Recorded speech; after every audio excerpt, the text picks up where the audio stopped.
जंगल के बादशाह बब्बर शेर ने चश्म के किनारे वाली चट्टान के नीचे घनी झाड़ियों से झांक कर दूर तक फैली धान के लहलहाते खेत पर नजर डाली। बहुत दूर एक दरख्त के नीचे कोई चीज हिलती हुई नजर आ रही थी। शेर ने पंजों से आंखों को मेलते हुए दोबारा इस तरफ देखा। यकीना वो काला हिरन था। शेर रात से भूखा काले हिरन की लजीज गोश्त के तस्वर ही से इसके मुंह में पानी आ गया।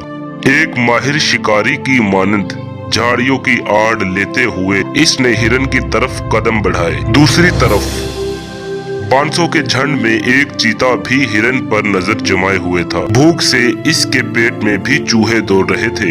चीते ने भी हिरन की तरफ बढ़ना शुरू किया। हिरन दोनों तरफ से बढ़ते हुए खतरों से बेखबर नरम नरम घास खाने में मशगूल था। कभी कभी वो अपने बादाम जैसी आंखें घुमाकर इधर उधर देखता और फिर घास खाने लगता। जानवर खतरे की बो सूंघ लेते हैं। हिरन की बेचैनी आंखें जाहिर कर रही थी कि इसने खतरे की बो सूंघ ली है। इसने कान खड़े करके गर्दन घुमाकर चश्मे की तरफ देखा, जहां मैदान में दो रिछ के बच्चे खेल रहे थे। अभी हिरन पहाड़ की तरफ रुख करने का सोच ही रहा था कि मशरक और जनूब से शेर और चीते ने झाड़ियों से छलांगे लगाईं और दोनों तीर की तरह हिरन की तरफ लपके। हिरन लंबी लंबी छलांगे मारता हुआ पहाड़ की तरफ भागा। शेर और चीते की रफ्तार के मुकाबले हिरन की रफ्तार कम थी, लेकिन वो अपने हल्के और सुडौल जिस्म की वजह से इन दोनों को गुच्चा देते हुए भाग रहा था। इस भाग दौड़ में इन तीनों ने मीलों का फासला तय कर लिया।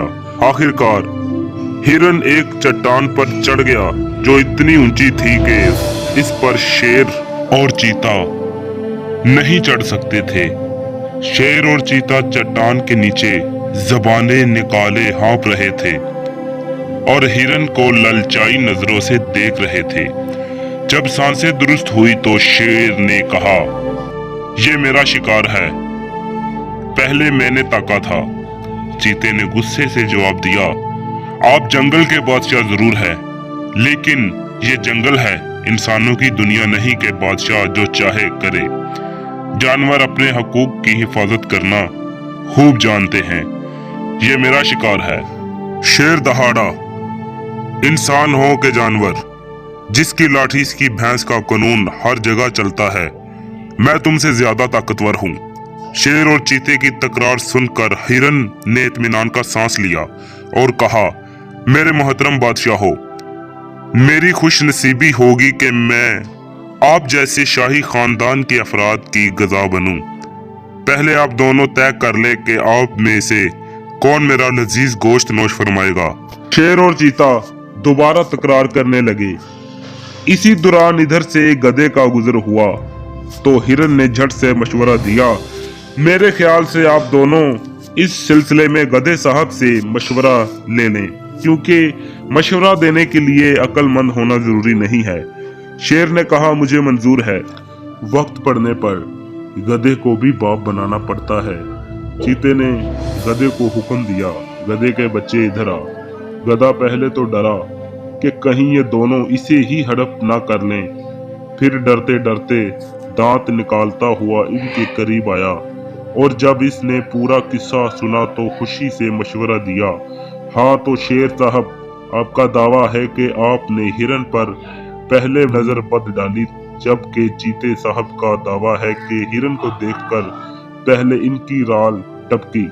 क्योंकि यहाँ कोई गवाह नहीं है, इसलिए मेरा मशवरा है कि आप दोनों अपनी अपनी जगह तशरीफ ले जाएं और जब मैं हींकना शुरू करूं तो आप दोनों दौड़ना शुरू कर दें। जो भी पहले यहाँ पहुंच जाएगा वही हिरन मियाँ को नोश फरमाने का हकदार होगा। शेर और चीता भूख से बेताब थे, लेकिन दोनों को अपनी तेज रफ्तार पर बहुत नाज था। इन्होंने गधे की तजवीज मान ली और ये तय हुआ कि दोनों अपनी अपनी जगह लौट जाएंगे। और इसी दौरान हिरन साहब चट्टान से उतरकर नहा धोकर इनमें से एक की खुराक बनने के लिए मैदान में खड़े हो जाएंगे। और जैसे ही गधे साहब अपनी बेसुरी आवाज में हींकना शुरू कर देंगे, दौड़ शुरू हो जाएगी। शेर और चीता अपनी अपनी जगह वापस चले गए। जब काफी देर तक गधे के हींकने की आवाज ना आई तो दोनों का माथा ढंका। पहले तो उन्होंने एक दूसरे को घूरा, फिर चट्टान की तरफ दौड़ना शुरू किया। जब वो चट्टान के नजदीक पहुंचे तो देखा वहां चारों तरफ वीरानी और सन्नाटा था। हिरन का कहीं पता ना था और गधे के सर से सींग ही नहीं, पूरा गधा ही गायब था। तो देखा प्यारे दोस्तों, कैसे गधे ने अपनी अक्लमंदी से शेर और चीते को गधा बना दिया। तो हमें किसी को बेवकूफ और अहमक नहीं समझना चाहिए। अल्लाह ताला ने हर चीज एक से बढ़कर एक बनाई है। तो उम्मीद करते हैं आपको ये वीडियो बहुत अच्छी लगी होगी। अगर अच्छी लगी है तो हमारे चैनल को सब्सक्राइब कर दें, साथ ही बेल आइकन के बटन को प्रेस कर दें ताकि हमारी हर नई आने वाली वीडियो आप तक पहले पहुंचे। तो मैं सुभान समी आपसे इजाजत लेता हूं। मिलते हैं अगली वीडियो में, तब तक के लिए अल्लाह हाफिज।